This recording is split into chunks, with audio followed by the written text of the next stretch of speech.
Hey guys, so this is my 2009 BMW X5 e70, and I'm going to show you how to remove these fans, these covers, so you can clean it all inside and whatnot, and then these ones and these on the top. So it's very easy. It doesn't take a lot of muscle. It's more just you have to put the screwdriver, or in this case chisel, at the right place, and then it just pops out. So basically this one is, let me just look so I can actually see it myself. So this one basically just kind of like pops like this. Here we go, done. This one here has a plastic right here, so you just basically kind of like put gently behind it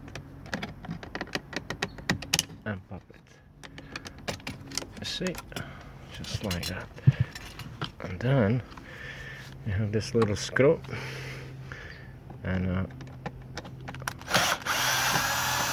you take that out, and then basically if you grab it in the middle, it should just pop out.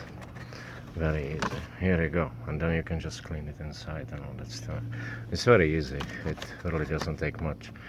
And then the inside, the middle console right here, is basically you have to pop the glove box and then kind of grab it with your fingers right here.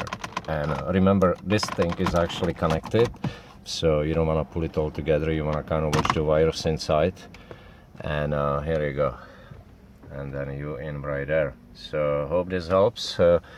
Like I said, it's very easy. It doesn't take a lot of muscles, so in case it actually doesn't go, then you're doing something wrong, because it really just pops out immediately. So cheers.